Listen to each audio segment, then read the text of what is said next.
hace que hace el cristianismo que permite que una persona encuentre refugio en la palabra, encuentre refugio en la Biblia? Quiero poner otro ejemplo de alguien. Vamos a llamarle a este alguien María. María es una cristiana. Hace unos meses comenzó a ir a una iglesia, unos misioneros que abrieron en su barrio. Y entonces ella se crió o se formó o comenzó de joven en una iglesia. También tuvo a sus hijos en la iglesia, y de hecho su hija también a sus hijos y demás, le puso nombres cristianos, etcétera. Y solo pasaron unos meses, o sea, se apartó de la iglesia. Pasaron años hasta que finalmente unos misioneros llegaron a un lugar cerca de su casa y ella comenzó a congregarse nuevamente. Comenzó con su familia a congregarse, con sus nietos y demás. Y cuando todo parecía que iba bien, de pronto su esposo fallece, ella se le complica la diabetes, de pronto llega al hospital. En el hospital, cuando ven su diagnóstico, dicen ya le queda poco tiempo, está en su casa, se fue para su casa. Y ahí cuando llegan los misioneros y cuando llegan las personas a visitarla, ella, su consuelo es la palabra, es la promesa. ¿Qué es lo que hace, mi hermano? ¿Qué es lo que hace que en los momentos difíciles, pregunto, tanto vimos el video de este señor como esta señora, o como miles de historias que a lo mejor tú y yo conocemos, situaciones difíciles? ¿Qué es lo que hace el cristianismo? ¿O qué es lo que hace Dios en el corazón de las personas que su esperanza, su última esperanza está en su palabra? No en otra cosa, en su palabra. A lo mejor tú y yo aquí la tenemos fácil, a lo mejor aquí tú y yo decimos Biblia, ¿qué versión quiere? Nueva traducción viviente, nueva versión internacional, Reina Valera, ¿cuál quieres? Dime, te la busco ahorita mismo. Pero hay lugares donde las personas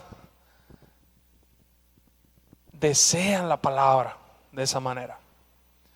Y la historia de cómo empezaron a publicar, ahora me viene a la mente, las Biblias, también es súper interesante. Todas las sociedades bíblicas unidas comenzaron por una niña que caminó, no sé si 40 kilómetros, no sé cuánto, porque quería una Biblia. Quería una Biblia.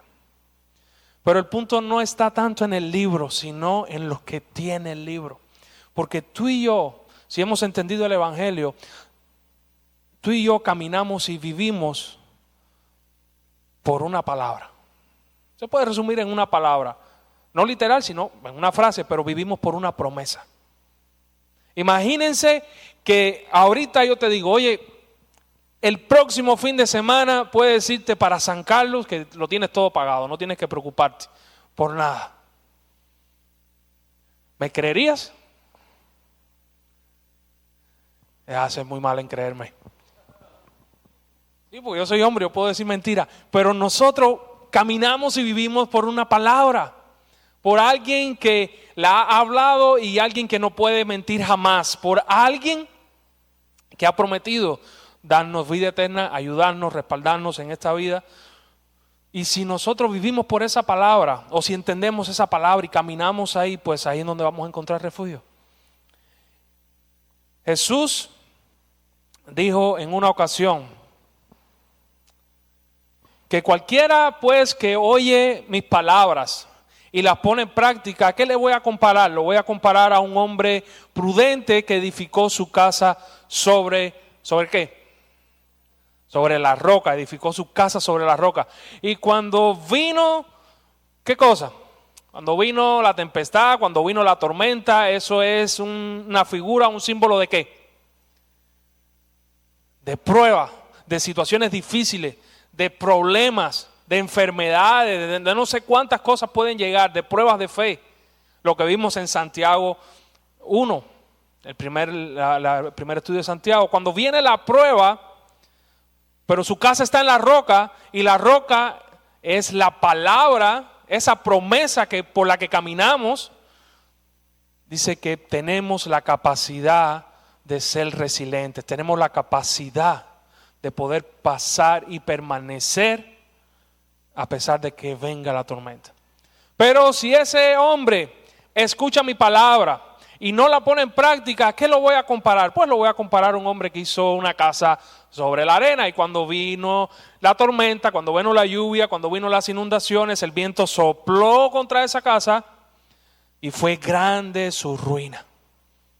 Fue grande su ruina. Cuando llegó, fíjense, noten lo que hace la diferencia. Cuando llega el problema, cuando llega la tribulación, cuando llega una situación difícil, si ese hombre oye la palabra pero no la pone en práctica, viene siendo como que te puede arrastrar. Y es grande su ruina. Y Jesús sinceramente estaba hablando, o ciertamente estaba hablando, apuntando al destino final, pero también en la práctica, en la vida real. Y lo que vamos a ver hoy de Santiago tiene mucho que ver con esto, porque Santiago pone otro ejemplo, da otro ejemplo, pero usa o apunta a la misma verdad, a la misma realidad. Entonces, los invito a ir conmigo a Santiago capítulo 1, versículo 18. Vamos a empezar del 18 y vamos a terminar hoy en el 27. Santiago 1, 18 dice: Él por su propia voluntad, y cuando dice Él está hablando de Dios, no está hablando de nadie más, está hablando de Dios. Él por su propia voluntad nos hizo nacer de nuevo, por medio de la palabra de verdad, que nos dio, y de toda la creación nosotros llegamos a ser su valiosa posesión. Quiero llamar la atención en varias cosas. Primero, en el versículo 15, estudiamos en la vez pasada que el pecado da luz a la muerte. Pero aquí Santiago dice, ok, el pecado da luz a la muerte, la tentación da luz al pecado y el pecado da luz a la muerte. Pero en el 18, Santiago está diciendo, ¿sabes qué? Dios es el que hace nacer de su voluntad y nacer de nuevo otra vez. O sea, el pecado engendra la muerte, pero Dios engendra vida. Y engendra vida en nosotros. ¿A través de qué la engendra? A través de la palabra de verdad. Y esa palabra de verdad en el Nuevo Testamento es el Evangelio. Llega el Evangelio a tu vida, llega esa palabra de promesa a tu vida, llega esa palabra que dice, si crees en Jesús, Él murió y resucitó para si crees en Él, ya no hay condenación, ya se acabó toda condenación, y si confías en Él, pues Él te va a garantizar, no el hotel en Guaymas, Él te va a garantizar una vida de caminar con Él, una vida en que posiblemente llegan situaciones difíciles o hayas pasado situaciones difíciles que te han roto, pero Dios te dice, no te preocupes, yo te voy a sanar, yo te voy a restaurar y yo te voy a guiar en medio de la vida para que esas situaciones difíciles tú puedas ser resiliente, te voy a dar mi fuerza para eso, te voy a fortalecer para eso y al final te voy a dar un visado de vida eterna. Esa es la palabra de la promesa. Pero quiero que noten otra cosa. Dice este versículo que Dios de su propia voluntad nos hizo nacer. Quiero preguntarles algo. Un niño que está a punto de nacer, ¿han visto alguna vez un niño como que le pide permiso a la mamá para nacer? Dice, oye, espérate un momentito, que yo estoy muy cómodo aquí, todavía quiero estar un ratico acá, yo sé que ya estás en labor de parto y eso, pero yo mejor a las 3 de la mañana, me gusta esa hora. ¿Un bebé hace eso? ¿O un bebé nace cuando le toca? Entonces estoy preguntando, hermanos. Mande. Estoy preguntando. Entonces, como un bebé no tiene la capacidad de decir, ni de exigir, ni incluso de escoger, no voy a nacer en Cuba, no, en Cuba no, voy para otro lugar, México mejor, tierra de picante. Entonces, como un niño no tiene elección en un sentido, al nacer, así mismo este versículo, escuchen lo que está diciendo, Dios de su propia voluntad, no de la voluntad de nosotros, sino de su propia voluntad, nos hizo nacer de nuevo. Nosotros íbamos por la vida y de alguna manera Dios orquestó todo para que esa palabra llegara a nosotros, pero no solo orquestó que llegara el evangelio a nuestra vida, sino que también Dios obra en nuestro corazón, nos hace nacer de nuevo. Y ese nacer de nuevo, ¿qué quiere decir? Oye, es verdad, creo en eso, creo en la palabra de Dios. Eso es nacer de nuevo, que el Espíritu Santo entre a tu vida por su voluntad. En el Evangelio de Juan, capítulo 1, versículo 13, dice lo siguiente, hablando de esto mismo. Ellos nacen de nuevo, no mediante un nacimiento físico, ay, qué bien, como resultado de la pasión o de la iniciativa humana. O sea, los que creemos en Jesús no nacemos por algo que sea humano, no por iniciativa humana, sino más bien por medio de Dios, de un nacimiento que proviene de Él. Eso que es nacer de nuevo, o eso es que ser salvo, o eso que creemos en verdad, eso viene de parte de Dios. El deseo por amar a Dios, el deseo por creer en Jesús, la convicción de seguir a Jesús, eso viene de parte de Dios. Y otra cosa del versículo, noten que al final dice, nosotros llegamos a ser ¿qué? ¿Qué somos? Hijo de Dios, pero según el versículo, valiosa posesión. O sea, tú y yo somos valiosos, ¿sí o no? Sí. ¿Habrá algo que nos quite ese valor? O sea, ya por aquí a mí se me está cayendo el pelo, no sé si por aquí el espejo me confunde. Que se me caiga el pelo, ¿me quita el valor? O que subo abajo unas libritas, ¿me quita el valor para Dios? Para Dios. ¿Hay algo que nos quite eso? O sea, somos su especial tesoro. Dios nos tiene como su especial tesoro. Pero quiero que noten otra cosa, no solo se queda en que tenemos valor, sino en que somos de Él. Somos suyos. ¿Cómo te sientes con la idea de que le perteneces a alguien? O sea, que tú eres posesión de alguien. Que tú, no voy a decir tú, que el creyente no se gobierna a sí mismo, sino que hay alguien que lo hizo nacer de nuevo, pero hay alguien que lo gobierna también. ¿Cómo te hace sentir eso? ¿Te hace sentir libre? ¿Te hace sentir contento? ¿O te hace sentir preocupado? Pastor, ya me estás hablando de que no tengo libertad como para yo poder hacer lo que yo quiera. Bueno, si hemos creído en Jesús, somos valiosa posesión. Hay otras versiones que dicen primicias. Reina Valera, Biblia de las Américas, y de hecho la palabra primicia viene siendo, las primicias en el Antiguo Testamento se le daban a Dios, se le entregaban. O sea, nosotros nos hizo nacer de nuevo y somos entregados a Dios. ¿O cómo es que esto ocurre? Dice Dios, los voy a rociar con agua pura. Recuerden, ilustración. O sea, los voy a rociar, ¿para qué? Para que sean limpiados, una ilustración de que van a ser limpiados de sus pecados. Y noten cada vez que dice Dios, yo voy a hacer esto, los rociaré con agua pura y quedarán purificados. Los limpiaré, Dios dice, yo los limpiaré de todas sus impurezas e idolatrías. Les daré, Dios diciendo, yo te voy a dar un corazón y derramaré un espíritu nuevo entre ustedes. Quitaré ese corazón de piedra que ahora tienen y les pondré un corazón de carne. Infundiré mi espíritu en ustedes y haré que sigan mis estatutos y obedezcan mis leyes. Vivirán en la tierra que di a sus antepasados. Ustedes serán mi pueblo y yo seré su Dios. Mi hermano, cuando creemos en Jesús, Dios hace todo eso por nosotros. Nos limpia, nos quita un corazón de carne, nos hace una cirugía espiritual, nos quita ese corazón de piedra, y nos pone ese corazón de carne, uno que pueda experimentarlo, que pueda sentirlo, que pueda comunicarse con Él, creer, obedecer, que pueda amarle y amar lo que Él ama. Es una operación quirúrgica espiritual que Dios hace y nos entra en pacto con Él, como decía el domingo pasado. Todo ser humano, todo creyente se relaciona con Dios a través del pacto que Él ha hecho. Fuera de eso no hay relación con Dios.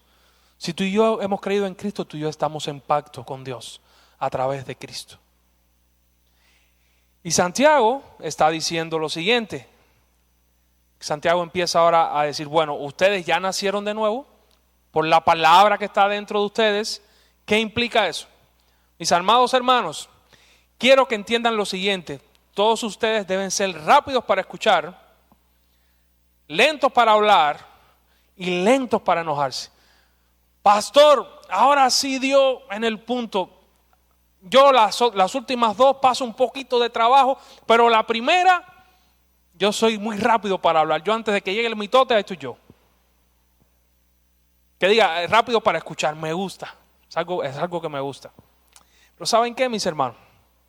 Santiago primariamente no se está refiriendo a conversaciones entre personas. Santiago se está refiriendo a algo muy importante para tu vida y para mi vida. Rápidos para escuchar, tenemos que ser rápidos para escuchar. ¿Qué? Vamos a definir ahorita el qué. Lentos para hablar, lentos para responder, lleva como a una actitud más que de responder. No han conocido personas que ya tú le estás hablando, no le has terminado la oración y ya tienen el consejo para dártelo enseguida, te cortan y empiezan a platicar contigo, ya no te dejan hablar. También se pudiera aplicar a eso, pero Santiago no está hablando de eso, está hablando de otra cosa. Lentos para hablar, o sea, implica meditar, implica reflexionar en lo que estás escuchando para llevarlo al corazón, qué es lo que está pasando, qué es lo que me quiere decir. Lentos para enojarse. Debemos ser rápidos para una cosa y lentos para dos cosas. ¿Por qué lentos para enojarnos? Cuando nos enojamos, ¿qué pasa? Pregunto, ¿mande? Ajá, puede ser. Pregunta, ¿el enojo es bueno o es malo? No sé, yo estoy preguntando, ¿eh? Puede ser que tú tengas una opinión. Ok. El enojo es una emoción. Podemos ver en la Biblia a veces que en el Antiguo Testamento que parece que Dios está airado con naciones o con sujetos. Y yo pregunto, si el enojo fuera malo, ¿Dios pudiera estar enojado con alguien? O sea, ¿Dios puede tener algo que es malo en sí mismo? Es una pregunta. Entonces, a lo mejor debemos reformular un poco lo que pensamos. Y ya lo dijeron bien por ahí, ¿ok? El enojo, como emoción al fin y como algo que Dios nos ha dado, no es malo en sí mismo. Pero, mis hermanos, recuerden que nosotros, o que la humanidad está caída, está inducida o está afectada por el pecado. Eso quiere decir que todo lo que nosotros somos está de cierta manera afectado por el pecado. 100% nosotros ni amamos como deberíamos amar. Nuestro amor está afectado por el pecado. Y así cada emoción está afectada, y cada pensamiento o cada cosa está afectada por el pecado. Entonces, pero el enojo en sí mismo no es malo. Y quiero dejar eso claro. Pero, ¿qué pasa cuando nos enojamos? ¿O qué cosa es el enojo? ¿Cómo reaccionamos? El enojo nos lleva a conductas que nos permiten luchar y nos permiten defendernos cuando nos sentimos atacados. El enojo hace, eso no lo saqué de mí, eso lo dice la Asociación de Psicología Americana, dice eso del enojo. Cuando nos enojamos, nos sentimos que necesitamos ser defendidos. Necesitamos defendernos de algo. Estamos siendo atacados y necesitamos defendernos de algo. Y en un cierto sentido, Dios puso ahí porque hay ocasiones que tenemos que defendernos. ¿Ok? Pero, a medida que va pasando el pasaje bíblico, nos damos cuenta que Santiago lo que tiene en mente no es una relación entre nosotros, entre iguales, sino más bien lo que Santiago te está diciendo: ser rápido para escuchar, lento para hablar y lento para enojarte, tiene que ver con la palabra de Dios. No tiene que ver directamente con relación entre nosotros, sino con la palabra de Dios. Rápido para escucharla, lento para responderle, lento para que te dé el chance de poder meditarla, de poder llevarla a tu corazón y poder llevarla a tu vida, y lento en enojarte. No sé si te ha pasado alguna vez o lo has escuchado alguna vez. En Cuba a veces lo escuchaba, gracias a Dios no de mí, pero sí de otras personas, que decían: oye, que hoy el pastor predicó y que habló esto y esto y esto, y la reacción era una reacción de defensa a lo que dijo. No era en sí por lo que dijo, sino por cómo afectó el corazón de esa persona. Entonces se enoja con la palabra, y de hecho no le pasan solamente a los pastores después de Jesús. Jesús llega a una parte con unas personas, y no recuerdo si eran fariseos o escribas, y ellos comienzan a enojarse con lo que Jesús estaba diciendo, y Jesús le dice: conmigo no, la palabra que yo he hablado es la que los va a juzgar. Yo no, conmigo no. Pero mi hermano, el punto está que la palabra de Dios o el evangelio, antes de darte libertad, Él te dice y me dice en dónde estamos equivocados, y te dice en dónde debemos cambiar. Ahí es donde va la parte del enojo. Tú llegas a la palabra de Dios, o alguien te habla la palabra de Dios, o llegas al evangelio, y el evangelio siempre, casi siempre te va a decir: ¿sabes qué? Has hecho esto. Porque Dios te dice: has hecho tal cosa. Pero Dios no quiere que te quedes ahí, sino Dios quiere liberarte de eso que tú hiciste. Pero tiene que enseñarte lo que tú hiciste y lo que yo hice. Y ahí, en ese punto, ¿cómo tú y yo reaccionamos? Desechamos la palabra, tratamos de defendernos de la palabra, tratamos de justificarnos. No, es que yo lo hice porque, no sé. Debemos ser lentos a la hora de que escuchemos la palabra de Dios, y lentos para enojarnos y rechazarla. O lentos para decir: eso no aplica a mí. O lentos para defendernos de la palabra de Dios. Siempre, mi hermano, casi siempre el orgullo que tú y yo tenemos dentro va a estar en contraposición con lo que la palabra de Dios dice. Y ese orgullo va a querer defenderse. Y ese orgullo va a querer que no le hagamos caso a lo que la palabra de Dios dice. Ok, pastor, entonces ya entendí. No puedo enojarme con la palabra. Primariamente no puedo desechar la palabra, no la puedo rechazar, tengo que recibirla. Ya, lo hago con la palabra, y con las demás personas sigo siendo un enojón. Bueno, pues si no rechazas la palabra, mira lo que dice la palabra. Proverbios: los que se enojan fácilmente cometen locuras, y los que maquinan maldad son odiados. Y ya el autor de Proverbios está dando por hecho, no es que estás enojado y estás controlando tu enojo, sino que estás enojado y ese enojo desbordó y estás actuando enojado. Ahí es en donde está el problema. Ahí es en donde está el problema.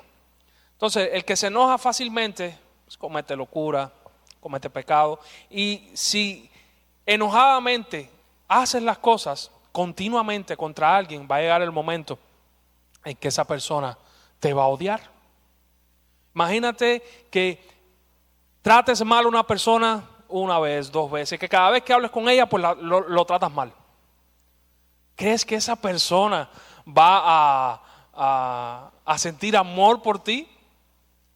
¿Lo crees? Naturalmente, a lo mejor Dios soberanamente en su Espíritu Santo lo llena de amor y sigue tratándote, pero una acción continua de enojo va a provocar en la otra persona odio o rechazo. Otro proverbio: los que tienen entendimiento no pierden los estribos. Los que tienen entendimiento se controlan. Los que se enojan fácilmente demuestran gran necedad. Fíjense, enojan fácilmente, que desborden enojo. Te están diciendo, no puedes controlarte, eres un necio. Proverbios 15:1, ese creo que es uno de los que más sabemos. La blanda respuesta quita la ira, mas la palabra áspera hace subir el furor, el enojo. Otro proverbio: la persona enojada comienza pleitos. El que pierde los estribos con facilidad comete todo tipo de pecados. El que actúa enojado, el que es controlado por el enojo. Efesios 4:26, entonces dice, además no pequen al dejar que el enojo los controle. O sea, puede ser que en algún momento te enojes. Jesús se enojó, Dios en el Antiguo Testamento se enojó, ellos son santos, santos, santos. Tú y yo no vamos a estar nunca, creo, en esta tierra cerca de ese tipo de enojo controlado y que sea bueno en el caso de nosotros, en el caso de Dios sí. Por eso Efesios, Pablo recomienda, no pequen al dejar que el enojo los controle. No permitan que el sol se ponga mientras siguen enojados. No estés en un periodo de enojo prolongado con algo contra alguien, porque el enojo da lugar al diablo, en el sentido de que si sigues enojado y sigues actuando con esa basado, controlado por el enojo, no vas a tener buenas consecuencias. Entonces, Santiago, en donde estábamos ahorita, por eso es que quiero llegar acá. El enojo humano no produce la rectitud que Dios desea. O sea, si te guías y si estás enojado constantemente, oye, no estás siguiendo el camino que Dios quiere. O no estoy siguiendo el camino que Dios quiere. En otras versiones dice, la ira del hombre no mora la justicia de Dios. Pero Nueva Traducción Viviente aquí está genial, porque ese es el sentido que da el pasaje. El enojo humano no produce la rectitud que Dios desea. No la produce, no puede. Es como si el resultado del fruto del enojo fuera contrario o es contrario al resultado del fruto que Dios quiere en tu vida y en mi vida. Así que quiten de su vida todo lo malo y lo sucio, y aquí no está hablando de solamente ese desborde de enojo, sino de lo que pasa cuando te enojas. Pero fíjense qué curioso, con qué lo conecta Santiago. Quiten todo lo malo y lo sucio y acepten con humildad la palabra que Dios les ha sembrado en el corazón. Por un lado, vemos que Santiago está hablando de no se enojen o sean lentos para enojarse, y por el otro lado, Santiago está diciendo acepten con humildad la palabra que se les ha implantado en el corazón. ¿Saben qué está diciendo Santiago? Como Santiago lo está aplicando a la palabra de Dios, primariamente, a la palabra de Dios, la palabra de Dios quiere transformarte desde adentro.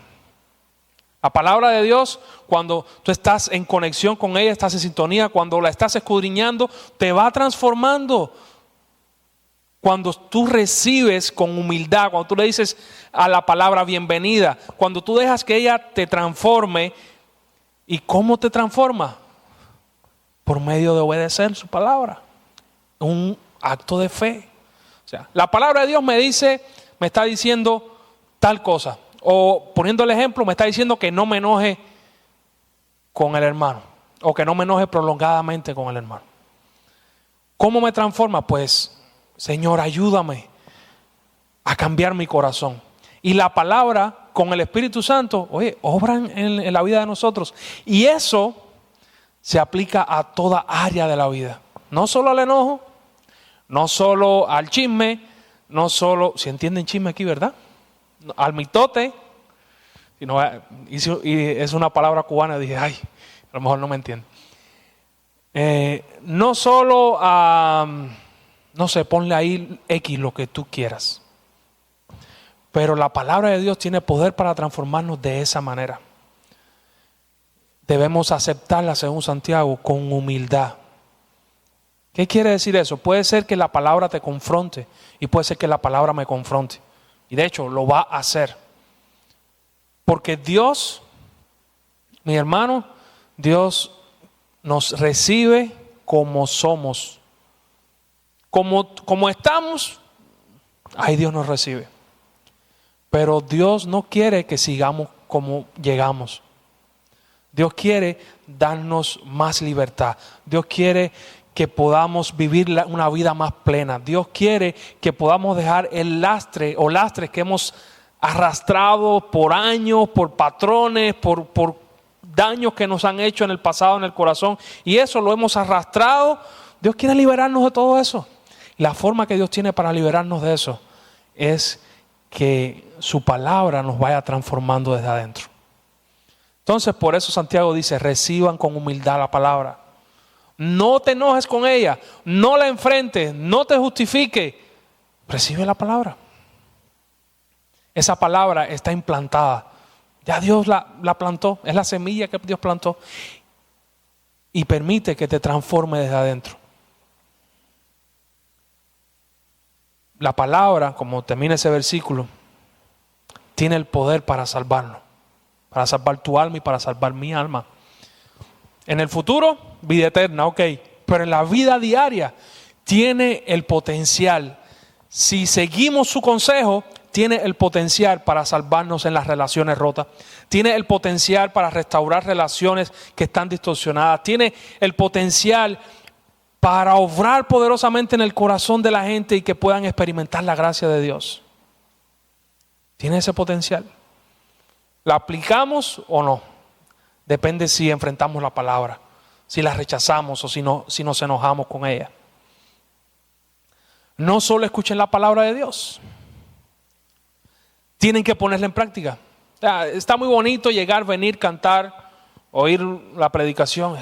No solo escuchen la palabra, pónganla en práctica.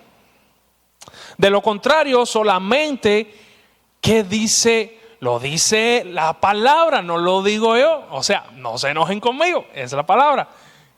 O yo no me enoje con ella. Si oímos y no hacemos, nos engañamos a nosotros mismos.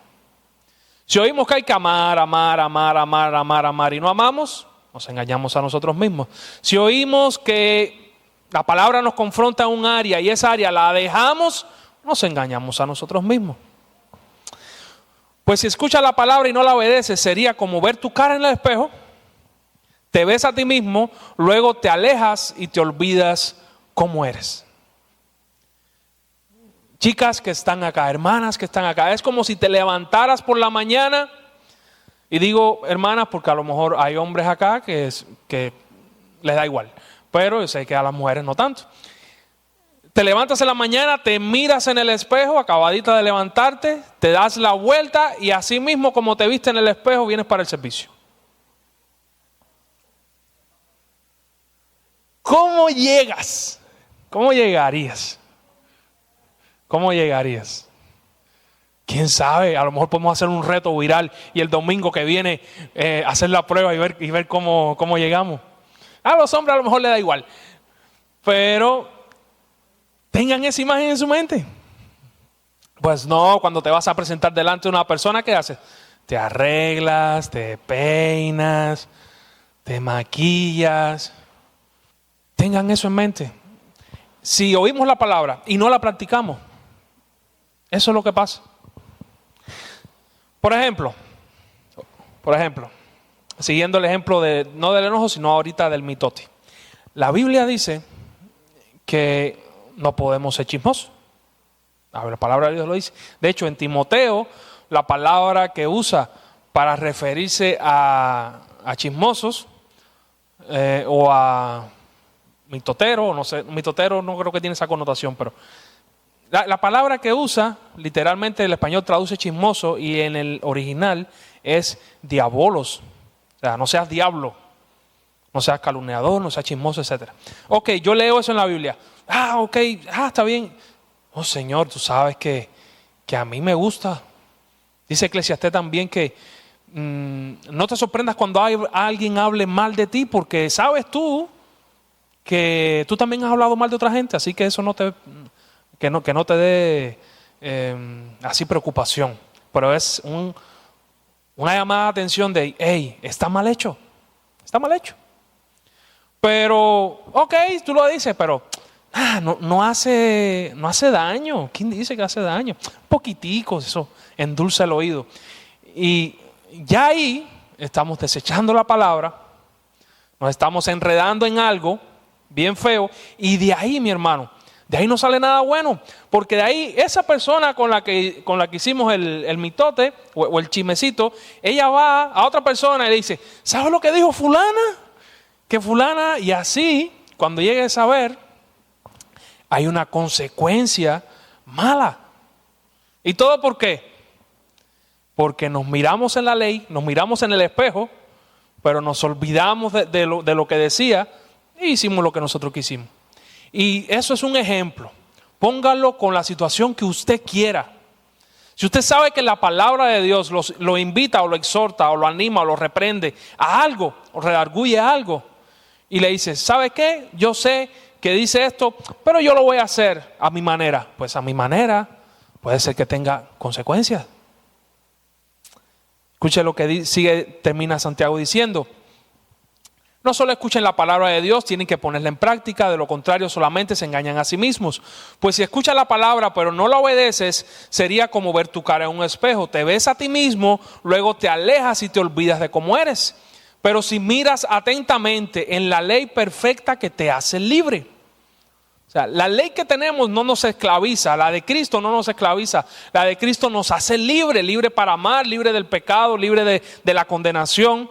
Y de hecho, mis hermanos, quiero aclarar esto también. Nosotros estamos bajo la ley de Cristo. O sea, la ley de Cristo. ¿Y cómo Jesús resumió la ley cuando le preguntaron? Ama a tu Dios con toda tu alma, tu mente y tu corazón, y ama a tu prójimo como a ti mismo. Esa es la ley de los profetas, si lo cumple, ya, ahí está. Ama a tu Dios, ama a Cristo y ama al prójimo. Esa es la ley de la libertad. Pero si miras atentamente en esa ley que te hace libre y la pones en práctica y no olvidas lo que escuchaste, entonces Dios te bendecirá por tu obediencia. Mis hermanos, nosotros no obedecemos a la palabra para ganarnos el favor. No obedecemos la palabra tampoco porque si no la obedecemos somos condenados. Para todo aquel que cree en Cristo, Cristo quitó condenación. Ya no hay condenación para todo el que ha creído en Cristo Jesús. Y yo quiero que te sientas así de esa manera. Si has creído en Jesús, no hay condenación, ni pasada, ni presente, ni futura. No hay condenación. Pero si ponemos en práctica la palabra, dice la Biblia que hay bendición de parte de Dios para nuestra vida. En el día a día hay bendición. Hay dicha en practicar la palabra. Santiago y esta carta y esta porción se puede resumir en una frase. Y si nos aprendemos la frase, ya la hicimos hoy. Es la que quiero enseñar ahorita. Una fe genuina. Obedecemos por la fe y una fe genuina produce obra genuina. Es lo que Santiago dice en su carta. Una fe genuina no se queda solamente con el oír, sino con practicar. Entonces vamos a practicarla a ver si nos sale. Una fe genuina produce ¿qué? Vamos otra vez. A ver si no están dormidos. Una fe genuina produce ¿obras qué? Una vez más, quiero que se la graben. Ese es el eslogan de Santiago de la carta. Una fe genuina produce. Ahí está. Es como si Dios nos estuviera transformando por medio de su palabra, cara a cara. Si afirmas ser religioso, si no controlas tu lengua, bueno, yo controlo mi lengua porque yo escucho el mitote. Yo soy rápido para escuchar. Hay el otro que lo suelta. Hay cristianos que dicen, oye, ¿sabes qué? No, nosotros no somos nosotros no tenemos una religión, tenemos una relación con Cristo. Claro, Santiago estaría muy en contra de eso. Tú y yo somos religiosos, Pero religiosos buenos en el sentido que Santiago lo está diciendo, no en el sentido malo de la connotación de una religión seca, frívola, dogmática, de una que no es una relación. Pero Santiago sí dice que el cristiano es un religioso. Porque la palabra religión tiene que ver con darle culto a Dios, simplemente. Si le das culto a Dios, pues eres una persona religiosa. Ahí está. Y el punto está en que no debemos darle culto solamente el domingo, sino tu vida tiene que ser un estilo de adoración a Dios constantemente. Y es por eso que debemos estar influenciados por la palabra constantemente. Y ejemplos prácticos que Santiago presenta como hacedores de la palabra o como dando culto en la vida diaria.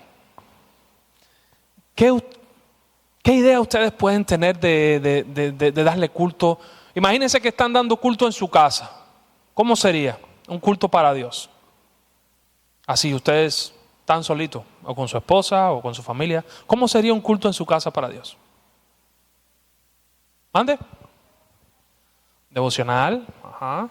¿Cómo sería una práctica de la religión para ti, para tu vida en lo personal? ¿Cómo practicas la religión? No personal. Ajá. Bueno, Santiago, escuchen lo que dice. Ahí está. Se afirma ser religioso. Sí, somos religiosos. Pero no controlas tu lengua. O no controlas tus dedos. Ahorita con las redes, WhatsApp, etcétera. Te engañas a ti mismo. Y tu religión no vale nada. Santiago después habla más sobre la lengua. La religión pura y verdadera a los ojos de Dios Padre consiste en ocuparse de los huérfanos y de las viudas. ¿Qué quiere decir eso? Misericordia. En sus aflicciones y no dejar que el mundo te corrompa. O sea, las dos cosas. En la práctica, en la vida cotidiana, nosotros, dice la palabra en Romanos 12, que debemos presentar nuestro cuerpo como un culto razonable a Dios. O sea, con la razón también sirvo a Dios. Con mi vida también sirvo a Dios. Y la forma de expresar ese culto a Dios es el domingo cuando todos estamos congregados acá. Pero en mi vida personal, lunes, martes, miércoles y jueves, es vivir en la palabra de Dios. Es que la palabra yo la pueda recibir con humildad y yo dejarme guiar por la palabra de Dios. Tan sencillo como eso.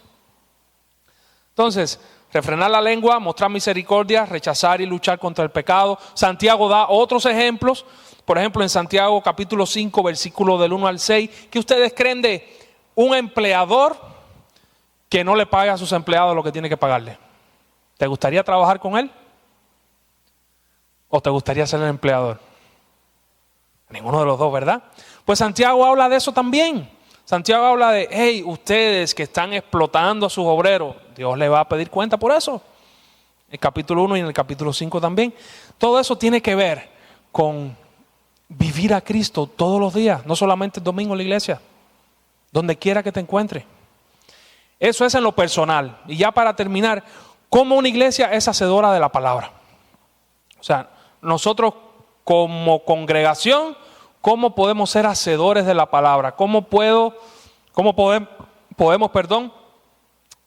practicar lo que dice la Biblia? ¿Cómo? Sencillo, que creemos en la Biblia, pero si crees en la Biblia, la pones en práctica. Que la Biblia sea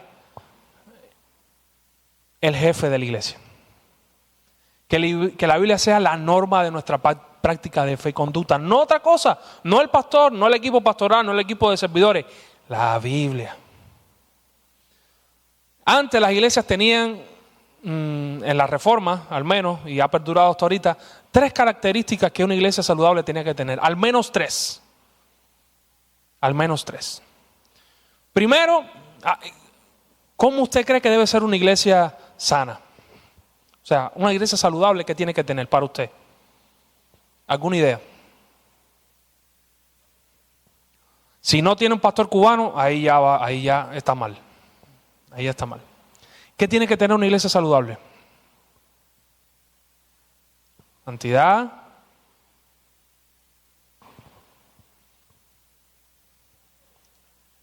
Amor, piensen en eso. En este tiempo, o en ese tiempo de la Reforma, tenían 3 cosas que tienen que ver con santidad y con amor. Primero, que la Biblia fuera predicada. Hay iglesias donde la Biblia no se predica. O sea, una iglesia, para que sea saludable, tiene que la Biblia ser predicada. Número 2, aparte de ser predicada, tiene que ser vivida. Porque si se predica y no se vive, pues hermano, evidentemente no es una iglesia saludable.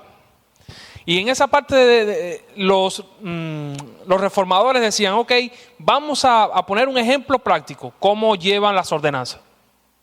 O sea, una iglesia predica la palabra y como lleva las ordenanzas, también da ordenanzas de bautismo y santa cena. También es distintivo de que es una iglesia saludable. Y número 3, que no puede faltar. ¿Qué creen que sea? Que tenga una banda de adoración, mi hermano. Si no es imposible. Si no, no hay iglesia. No, mi hermano. El número 3 es que la iglesia sea una iglesia misionera. Que la iglesia sea una iglesia evangelizadora. Que la iglesia sea una iglesia que multiplique discípulos. Esas son 3 claves de una iglesia saludable. Y así nosotros podemos aplicarla, así podemos hacer hacedores de su palabra como iglesia. Predicar el evangelio, enseñar la vida, practicar la piedad, o sea, practicar lo que la palabra de Dios dice y cumplir la gran comisión. Eso es una iglesia saludable. Si tiene una banda, pues, gloria a Dios. Si tiene cafecito ahí atrás, pues gloria a Dios. Si tiene lo demás, pues gloria a Dios también. Pero, y otras iglesias que son perseguidas, que no pueden tener una banda, ¿cómo le hacen? Preguntas para el corazón. ¿La palabra de Dios te confronta? ¿Te ha confrontado alguna vez la palabra de Dios? ¿Me ha confrontado? Número 2, ¿cuál es mi actitud y tu actitud ante esa confrontación? ¿La rechazas? ¿Te excusas? ¿Dices esto es para otro día? ¿Cuál es nuestra actitud? ¿Nos defendemos ante ella o la recibimos con humildad? Número 3, ¿cómo lidias con el enojo en tu vida? ¿Cómo lidias con eso? ¿Cómo lidias con la frustración? ¿Cómo lidias con aquello que te dispara el enojo? Con los miedos de tu vida. Número 4, ¿vives la religión o vives el cristianismo o vives tu vida para Dios así como dice Santiago? ¿Vivimos conforme a lo que la Biblia dice? ¿Quién dejas que entre a tu vida más fácil? ¿La Biblia o Instagram? ¿La Biblia o Facebook? ¿La Biblia o TikTok? ¿Tu teología es una teología de TikTok? ¿O tu teología es una teología fundamentada en la palabra de Dios? Como parte de la iglesia, como parte de esta comunidad de creyentes que somos, ¿qué pasos tenemos, o en lo personal, qué pasos tengo que hacer para poder contribuir a que mi iglesia sea una iglesia saludable? Sea una iglesia que predica la palabra, sea una iglesia que viva la palabra y sea una iglesia también misionera. ¿Qué hago yo para que mi iglesia sea una iglesia para la gloria de Cristo?